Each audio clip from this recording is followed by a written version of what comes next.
we want to welcome you for another live conversation here with us about another interesting thing that's going on here at Marco Island Center for the Arts.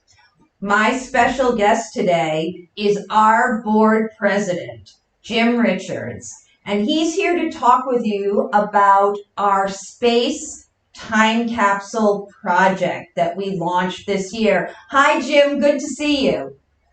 Good seeing you, Howard, always. Oh, thank you. Well, Jim, this is a really exciting project, very innovative. Can you tell me a little bit? In fact, our space capsule is right behind me. I know it's a little small, the image, but Jim, can you tell me a little bit about your inspiration to launch this project? Sure, Howard.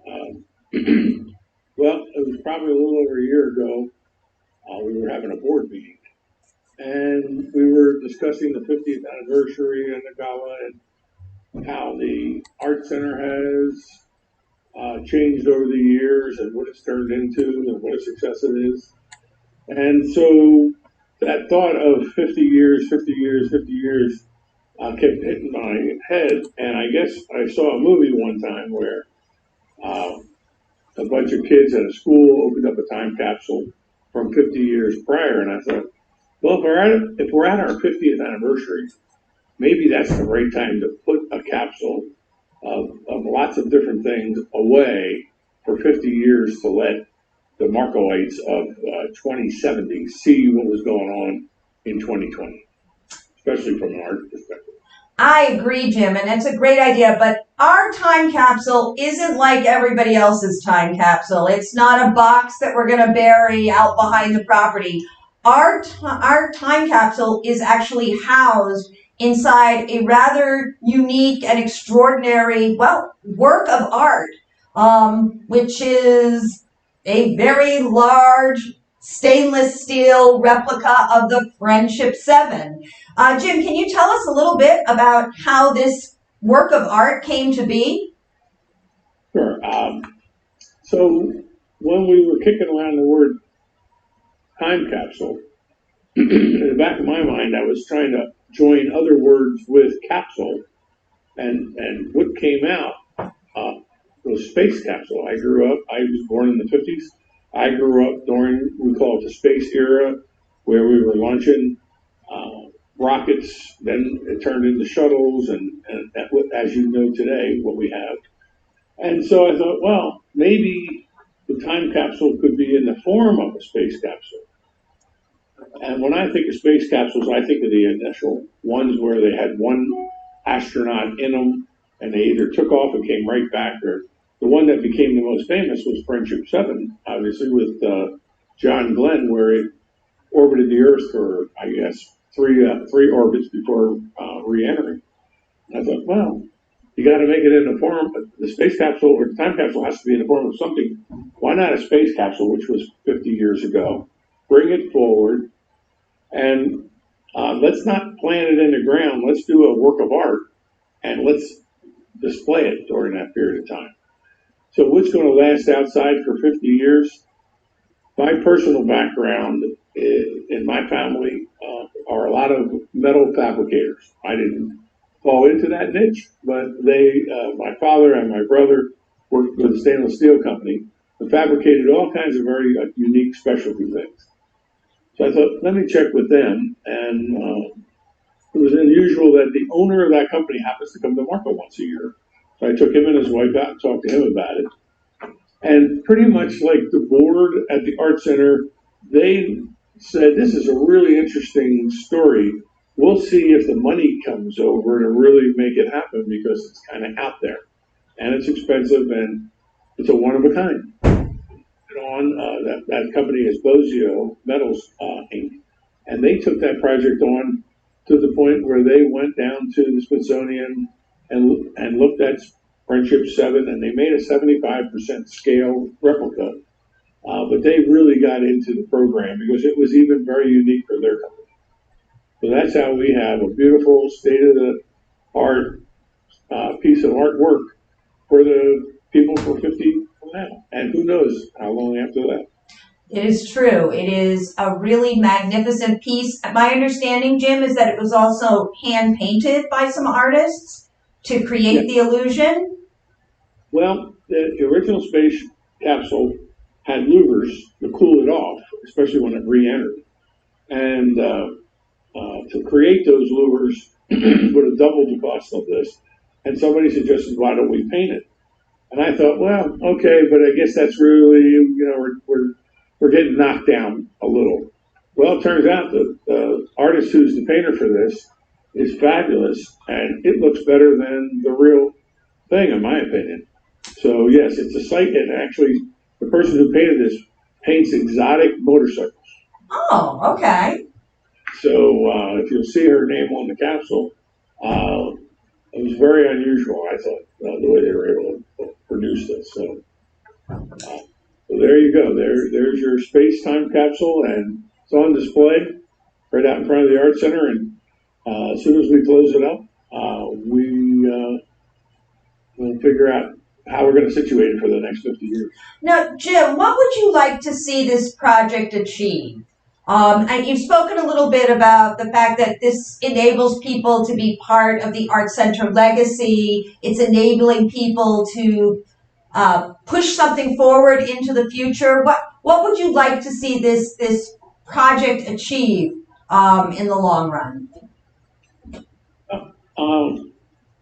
Obviously, having the folks that live on Marco Island come by the Art Center. Many people haven't been to the Art Center, so this is a draw to get some new faces and new people into the Art Center, and bring the community together on a whole citywide type project like this. Also, I'd like to see people that are in Southwest Florida hear about the time capsule. If they want to leave something for posterity for their grandchildren, they can come to the Marco Island. So maybe we'll draw some more visitors and more people over to the Art Center. And then, we're talking about putting different things in there. I think you have worked with some of the schools to have some of the students who could be possibly back here in 50 years. The second, third graders will only be 57 or 58. And have them do some artwork, whether it's of current day or what they think the future will hold. And hopefully they'll be able to come back and see their artwork. Luckily, because of computerization, we'll be able to take a lot of the things that are inside this and display it on a website, whether it be now or at the meantime or at the end. So I just think it's a way to get people to come together, see Marco Island, see the Center of the Arts, and also leave something. Who knew 2020 was going to be as significant of a year as it turned out to be? So hopefully a lot of that can be packed inside of this time capsule, and people 50 years from now will only be a story.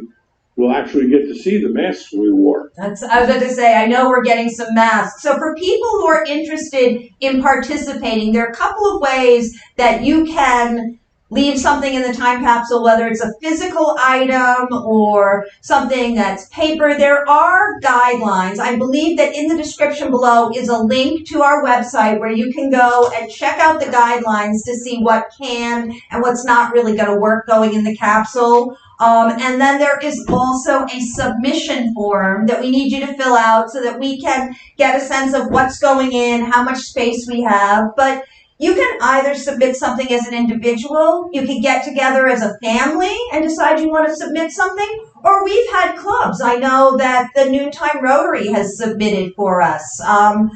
So think about whether you want to do this on your own or with a group, because we would like you to be part of the Marco Island Center for the Arts legacy as we launch into our next 50 years here on Marco. Now, Jim, my last question to you is, what are you going to leave in that time capsule? I've given that a lot of thought, Hyla.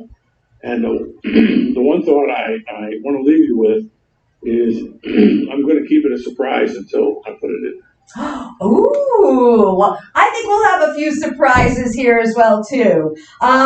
this is something that really can bring a community together, and we can all leave something that our children and our children's children and those in the future can look back and see what happened here in this moment in time and recognize the achievement of a small art center on Marco Island, getting there and doing its work, bringing art to Marco and beyond for 50 years. Well, Jim, I want to thank you so much for joining me. I want to make sure I wish you and your family a very Merry Christmas.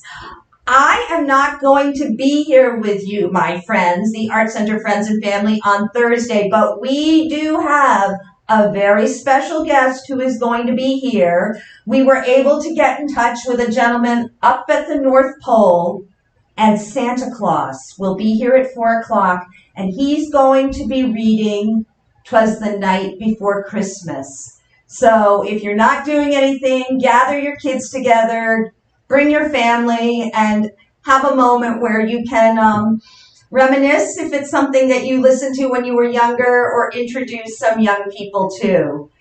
We want to thank you for being with us. We do encourage you to participate in our Space Time Capsule project. And from your friends here at the Art Center, where you are always considered part of our art family, and we strive to be what? Your art home. We want to wish you and yours a very safe, happy, healthy, and joyous Christmas. Thank you again, Jim. Thank you, everybody there, and I'll see you next week. Bye-bye, everybody.